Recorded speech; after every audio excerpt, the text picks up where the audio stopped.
नमस्कार प्यारे मित्रों, आपके अपने YouTube चैनल में मैं शालिनी आप सभी का हार्दिक स्वागत करती हूँ। आज फणीश्वर नाथ रेणु जी की एक कहानी लेकर आई हूँ आपके मध्य में, जो कि एक आंचलिक कहानी है। और फणीश्वर नाथ रेणु एक आंचलिक कथाकार और लेखक है। ये कहानी ग्रामीण परिवेश पर आधारित है। एक ऐसी महिला की कहानी है जो सबको साथ लेकर चलने वाली है और ग्रामीण परिवेश में व्याप्त पारस्परिक ईर्ष्या, द्वेष, राग विराग और आशा निराशा, हर्ष विषाद को अभिव्यक्त करती हुई ये कहानी है। और इस कहानी में जो बिरजू की माँ है वही इस कहानी की नायिका है। साथ ही साथ बिरजू की माँ ही लाल पान की बेगम है। पान, जब हम ताश के पत्ते खेलते हैं तो उसमें एक पान का इक्का रहता है, लाल पान का, जो कि एक सशक्त महिला को प्रदर्शित करता है। तो यहाँ पर जो बिरजू की माँ है उसको लाल पान की बेगम के रूप में यहाँ पर प्रस्तुत किया गया है। तो आइए सुनते हैं आज की कहानी, लाल पान की बेगम। क्यों बिरजू की माँ, नाच देखने नहीं जाएगी क्या? बिरजू की माँ शकरकंद उबाल कर बैठी मन ही मन कुढ़ रही थी अपने आंगन में। 7 साल का लड़का बिरजू शकरकंद के बदले तमाचा खाकर आंगन में लोट पोट कर सारी देह में मिट्टी मल रहा था। चंपिया के सिर भी चुड़ैल मरड़ा रही थी। आधे आंगन धूप रहते जो गई है सहुआन की दुकान छुआ गुड़ लाने, सो अभी तक नहीं लौटी, दिया बाती की बेला हो आई है। आए आज लौट के जरा। बागड़ बकरी की देह में कुकुर माछी लग रही थी, इसीलिए बेचारा बागड़ रह रह कर कूद फांद कर रहा था। बिरजू की माँ बागड़ पर मन का गुस्सा उतारने का बहाना ढूंढ कर निकाल चुकी थी। पिछवाड़े की मिर्च की फूली गांच बागड़ के सिवा और किसने कलेवा किया होगा। बागड़ को मारने के लिए वह मिट्टी का छोटा ढेला उठा चुकी कि पड़ोसिन मखनी फुआ की पुकार सुनाई पड़ी। क्यों बिरजू की माँ, नाच देखने नहीं जाएगी क्या? बिरजू की माँ के आगे नाथ और पीछे पगहिया ना हो तब ना फुआ। गरम गुस्से में बुझी नुकीली बात फुआ की देह में धस गई और बिरजू की माँ ने हाथ के ढेले को पास ही फेंक दिया। बेचारे बागड़ को कुकुर माछी परेशान कर रही है। आहा हाय हर आए हाय। बिरजू ने लेटे ही लेटे बागड़ को एक डंडा लगा दिया। बिरजू की माँ की इच्छा हुई कि जाकर उसी डंडे से बिरजू का भूत भगा दे, किंतु नीम के पास खड़ी पनभरियों की खिलखिलाहट सुनकर रुक गई। बोली, ठहर, तेरे बाप ने बड़ा हाथ छुट्टा बना दिया है तुझे, बड़ा हाथ चलाता है लोगों पर, ठहर। मखनी फुआ नीम के पास झुकी, कमर से घड़ा उतार कर पानी भरकर लौटती पनभरनियों में बिरजू की माँ की बहकी हुई बात का इंसाफ करा रही थी। जरा देखो तो इस बिरजू की माँ को, 4 मन पाट अर्थात जूट का पैसा क्या हुआ है, धरती पर पांव ही नहीं पड़ते। निसाफ करो, खुदा अपने मुंह से 8 दिन पहले ही गांव की गली गली में बोलती फिरी है। हाँ, इस बार बिरजू के बप्पा ने कहा है बैलगाड़ी पर बिठाकर बलरामपुर का नाच दिखा लाऊंगा। बैल अब अपने घर हैं तो 1000 गाड़ी मंगनी मिल जाएगी। सो मैंने भी टोक दिया। नाच देखने वाली सब तो औन पौन कर तैयार हो रही हैं, रसोई पानी कर रहे हैं। मेरे मुंह में आग लगे, क्यों मैं टोकने गई। सुनती हो क्या जवाब दिया बिरजू की माँ ने? मखनी फुआ ने अपने पोपले मुंह के होठों को एक ओर मोड़कर ऐंठती हुई बोली, अरे हाँ, बिरजू की मैया के आगे नाथ और पीछे पगहिया ना हो तब ना। जंगी की पतोहू बिरजू की माँ से नहीं डरती। वह जरा गला खोल कर कहती है, फुआ आ, सर्वे सित्तल मिट्टी सर्वे सेटलमेंट के हाकिम के बासा के फूल छाप किनारी वाली साड़ी पहन के तू भी भटा की भेंटी चढ़ाती तो तुम्हारे नाम से भी 2-3 बीघा धनहर जमीन का पर्चा कट जाता। फिर तुम्हारे घर भी आज 10 मन सोना बंग पाट होता, जोड़ा बैल खरीदता, फिर आगे नाथ और पीछे सैकड़ों पगहिया झूलती। जंगी की पतोह मुंह जोर है, रेलवे स्टेशन के पास की लड़की है, 3 ही महीने हुए गौने की नई बहू होकर आई है और सारे कुर्मी टोले की सभी झगड़ालू सासों से एक आध मोर्चा ले चुकी है। उसका ससुर जंगी दागी चोर है, सी किलासी है, उसका खसम रंगी कुर्मी टोले का नामी लठ है, इसीलिए हमेशा सींग खुजाती फिरती है जंगी की पतोह। बिरजू की माँ के आंगन में जंगी की पतोह की गला खोल बोली गुलेल की गोलियों की तरह दंदनाती हुई आई थी। बिरजू की माँ ने एक तीखा जवाब खोज कर निकाला, लेकिन मन महसूस कर रह गई। गोबर की ढेरी में कौन ढेला फेंके। जीभ के झाल को गले में उतार कर बिरजू की माँ ने अपनी बेटी चंपिया को आवाज दी, अरे चंपिया, आज लौटे तो तेरी मुंडी मरोड़ कर चूल्हे में झोंकती हूँ। दिन दिन बेचाल होती जाती है। गांव में तो अब ठेठर बैस्कोप का गीत गाने वाली पतुरिया पतोहू सब आने लगी हैं। कहीं बैठ के बाजे ना मुरलिया सीख रही होगी। हर जाई, अरे चंपिया। जंगी की पतोहू ने बिरजू की माँ की बोली का स्वाद लेकर कमर पर घड़े को संभाला और मटक कर बोली, चल दीदिया चल, इस मोहल्ले में लाल पान की बेगम बसती है, नहीं जानती? दोपहर दिन और चौपहर रात बिजली की बत्ती की तरह भक भक कर जलती है। भक भक बिजली बत्ती की बात सुनकर ना जाने क्यों सभी खिलखिला कर हंस पड़े। फुआ की टूटी हुई दांत पंक्तियां के बीच से एक मीठी गाली निकली, शैतान की नानी। बिरजू की माँ की आंखों पर मानो किसी तेज टॉर्च की रोशनी को डालकर किसी ने चौंधिया दिया। भक भक बिजली बत्ती। 3 साल पहले ही सर्वे कैंप के बाद गांव की जलनडाही औरतों ने एक कहानी गढ़ के फैलाई थी।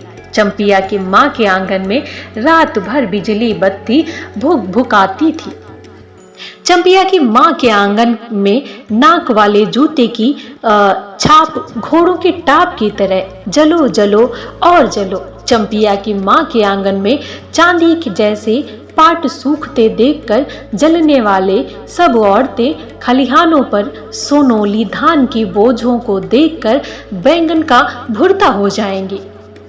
मिट्टी के बर्तन से टपकते हुए छोआ गुड़ को उंगलियों से चाटती हुई चंपिया आई और माँ ने तमाचा खाकर चीख पड़ी, मुझे क्यों मारती हैं? सहुआइन जल्दी सौदा नहीं देती है।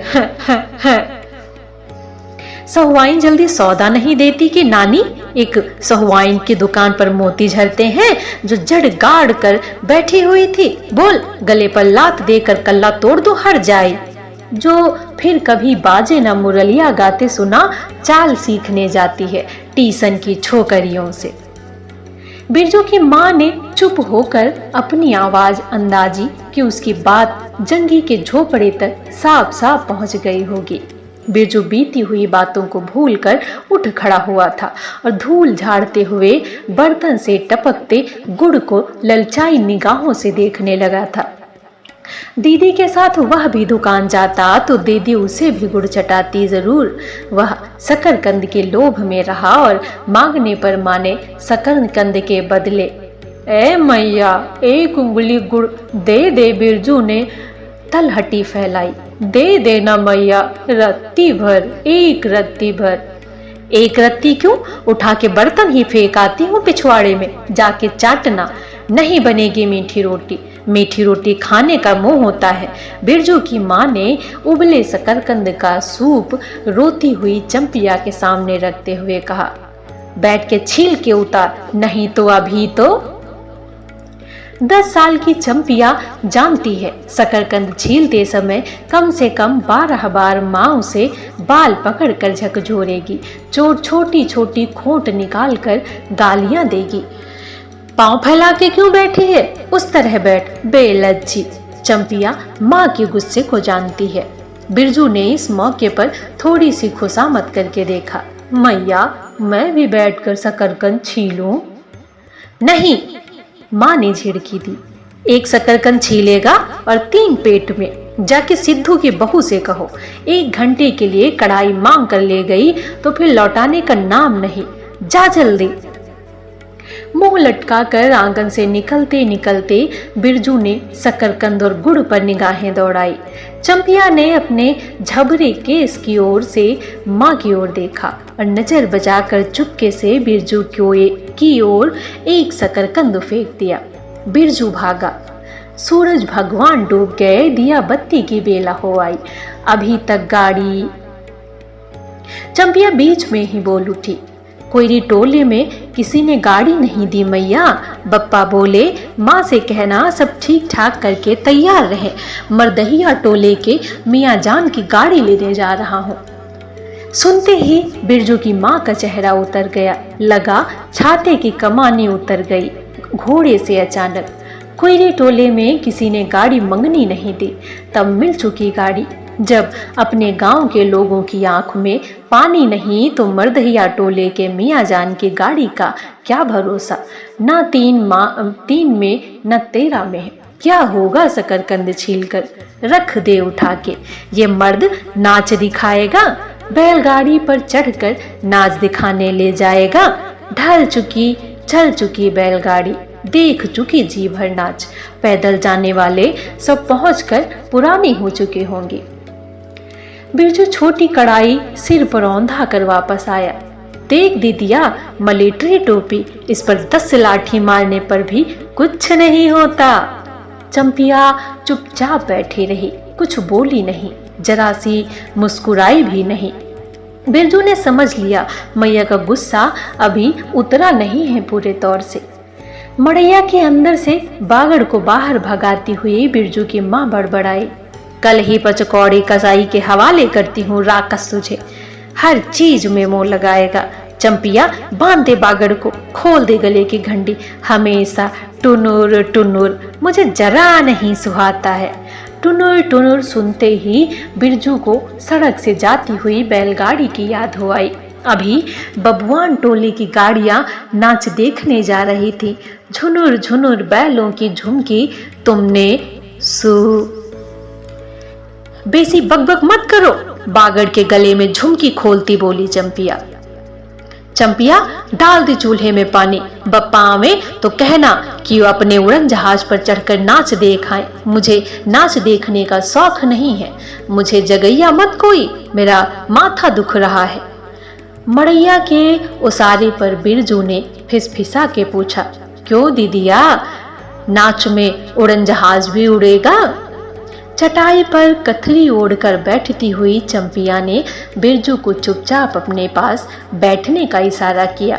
मुफ्त में मार खाएगा बेचारा।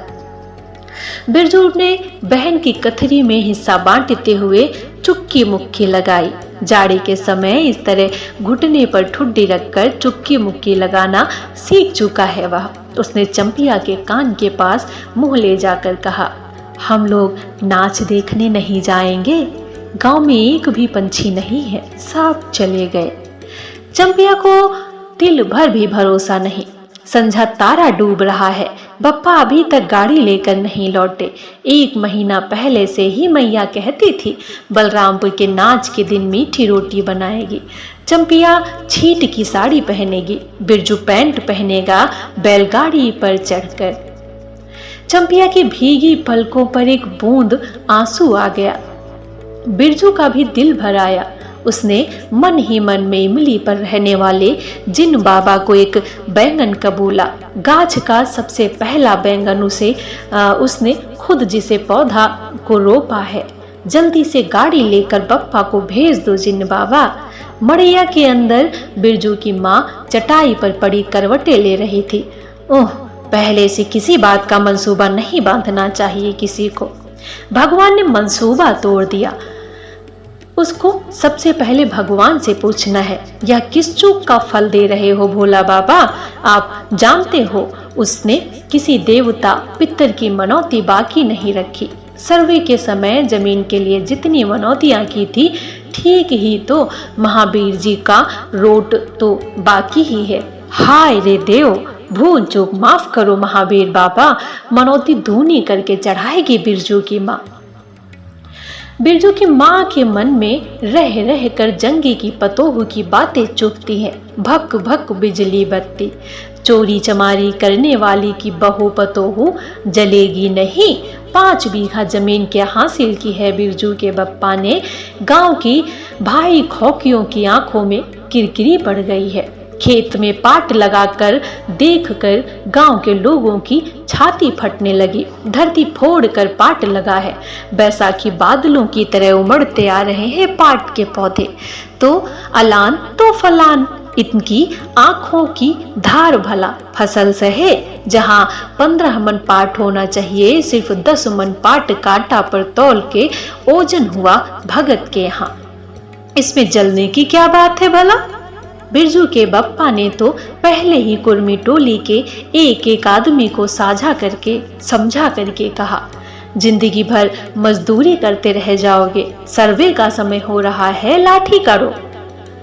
लाठी कड़ी करो तो 2-4 बीघा जमीन हासिल कर सकते हो। सो गांव के किसी पुत खौकी के भतार सर्वे के समय बाबू साहब के खिलाफ खा खा भी नहीं, जब खांसे भी नहीं। बिरजू के बप्पा को कम सहना पड़ा है।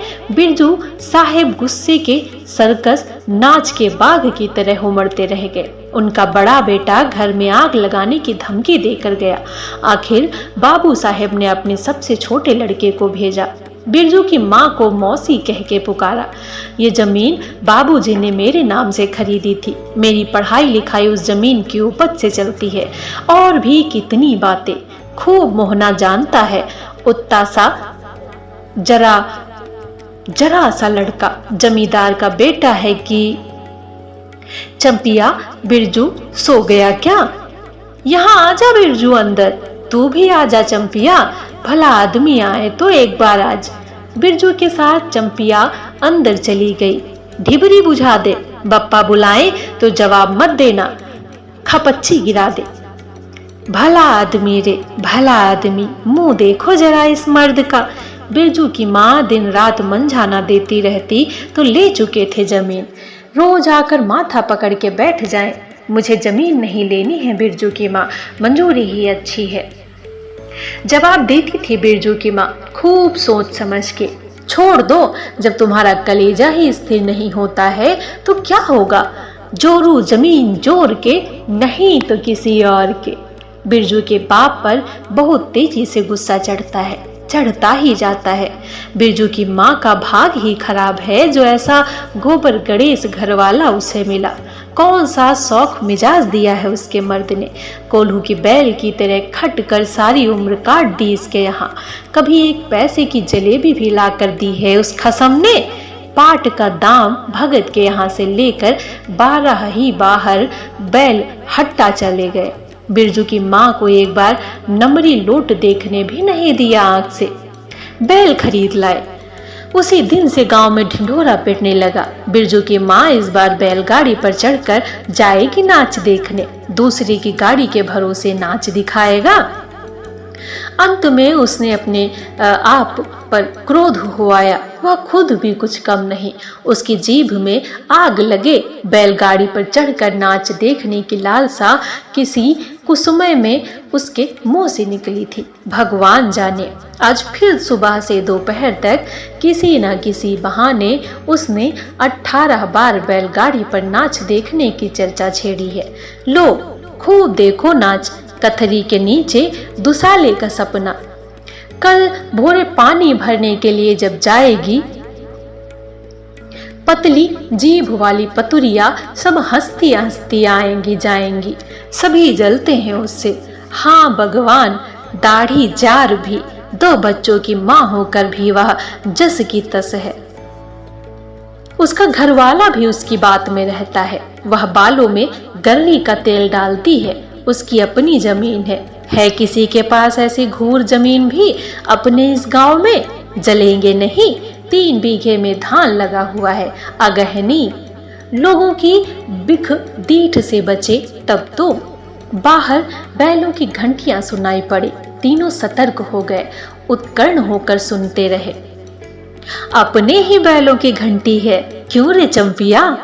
चंपिया और बिरजू ने प्रायः एक साथ कहा। चुप! बिरजू की माँ ने फिसफिसा कर कहा, शायद गाड़ी भी है, घड़घड़ाती है ना? दोनों ने फिर हुंकार भरी। चुप!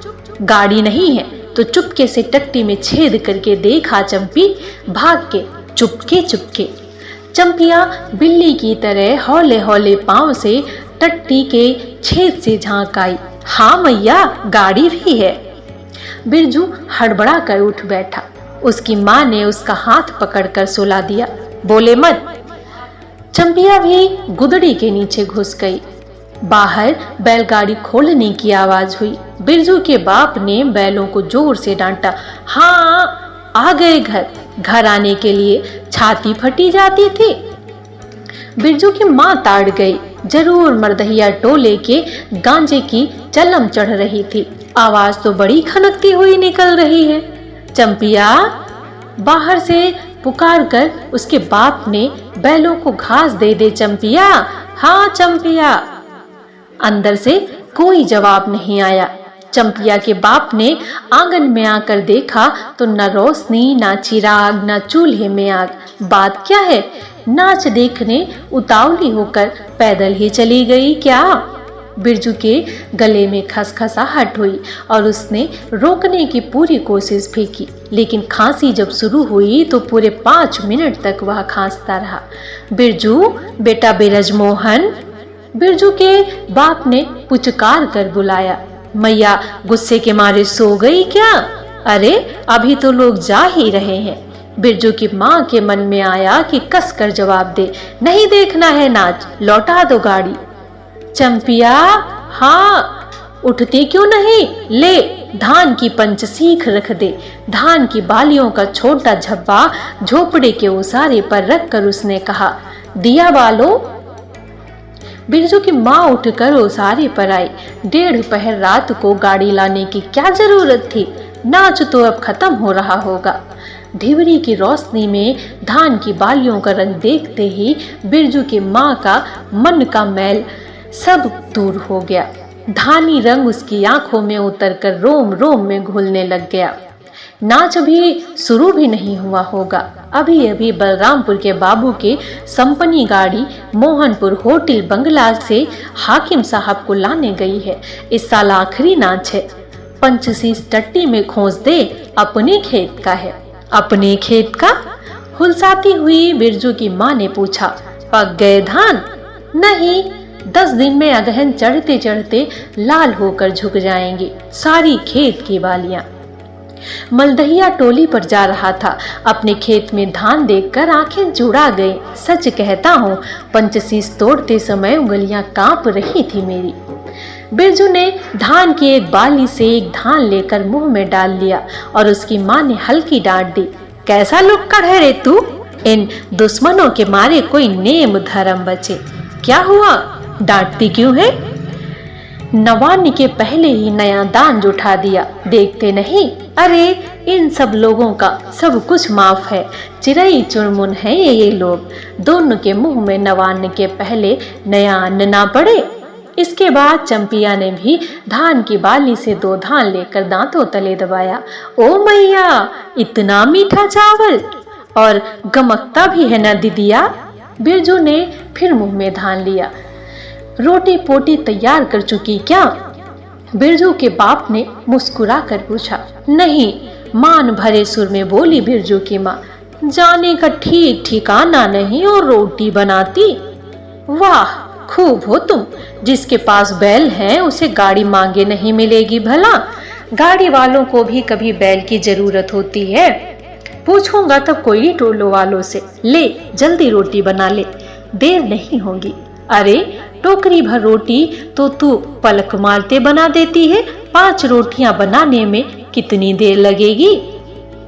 अब बिरजू की माँ के होठों पर मुस्कुराहट खुलकर खिलने लगी। उसने नजर बचाकर देखा। बिरजू का बप्पा उसकी ओर एकटक निहार रहा है। चंपिया और बिरजू ना होते तो मन की बात हंसकर खोदने में देर ना लगती। चंपिया और बिरजू ने एक दूसरे को देखा और खुशी से उनके चेहरे जगमगा उठे। मैया बेकार का गुस्सा हो रही थी ना? चंपी जरा घैलसार में खड़ी होकर मखनी फुआ को आवाज दे तो, ए फुआ, सुनती हो फुआ, मैया बुला रही है। फुआ ने कोई जवाब नहीं दिया, किंतु उसकी बड़बड़ाहट स्पष्ट सुनाई पड़ी। हाँ, अब फुआ को क्यों गुहारती है? सारे टोले में बस एक ही तो फुआ बिना हाथ नाथ और पगहिया वाली है।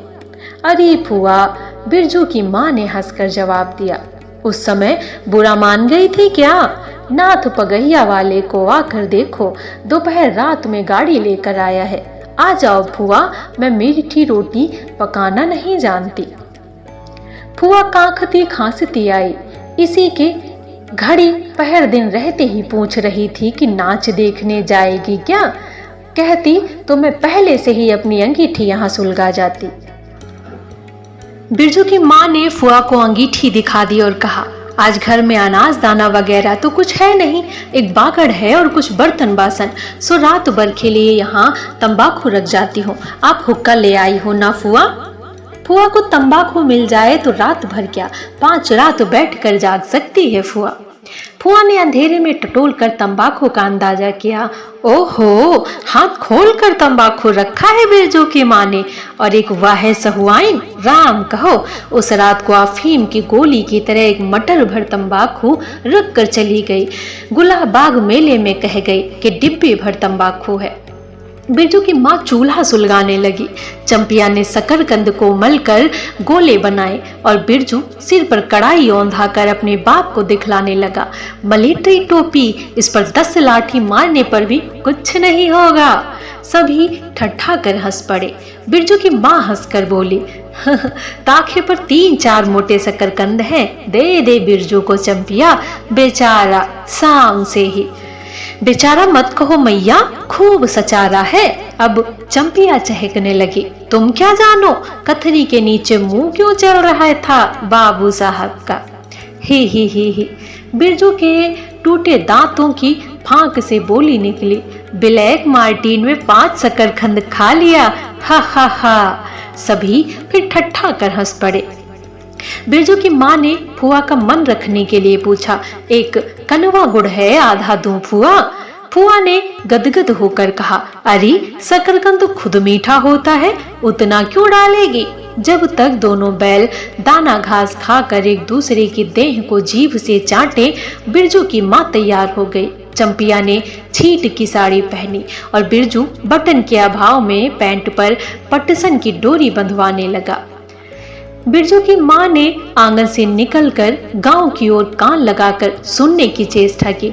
ओहो, इतनी देर तक भला पैदल जाने वाले रुके होंगे?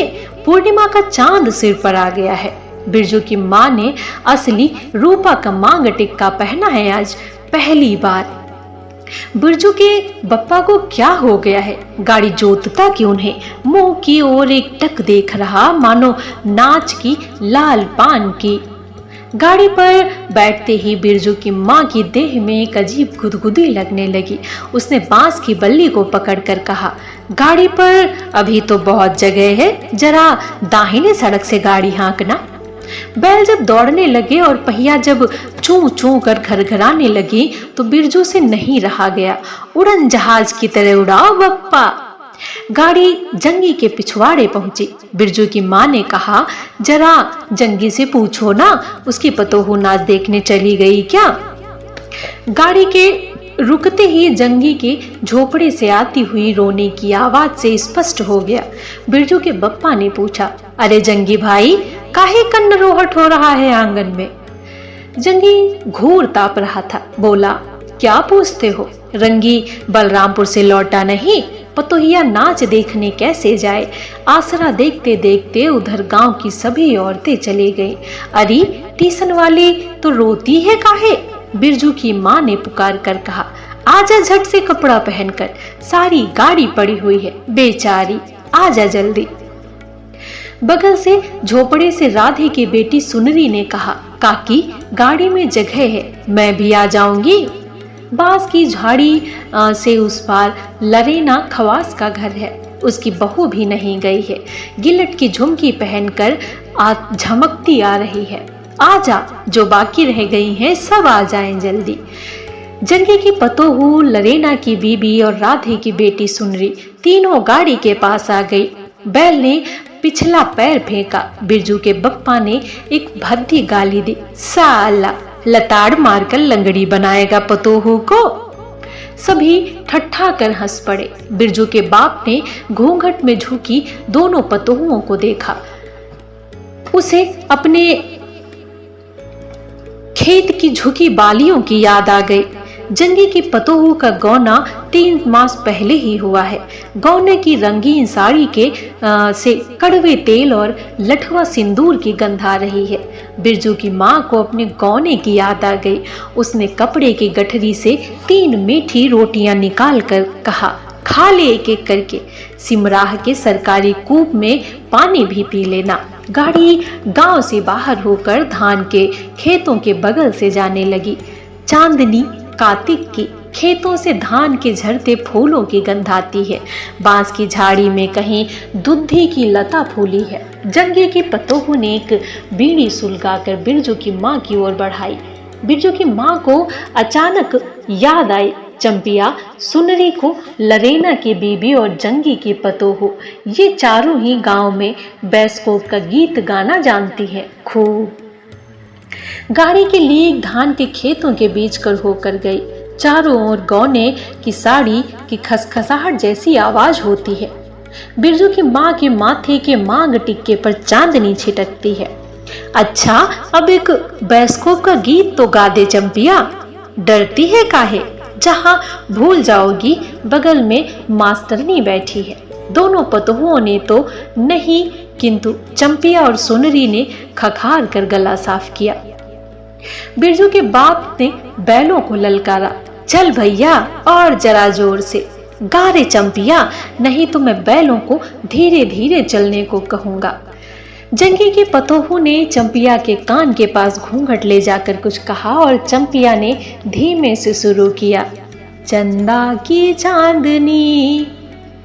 बिरजू को गोद में लेकर बैठी उसकी माँ की इच्छा हुई कि वह भी साथ साथ गीत गाए। बिरजू की माँ ने जंगी की पतोहू को देखा। धीरे धीरे गुनगुना रही है वह भी। कितनी प्यारी पतोहू है। गौने की साड़ी के एक खास किस्म की गंध निकलती है। ठीक ही तो कहा है उसने। बिरजू की माँ बेगम है, लाल पान की बेगम।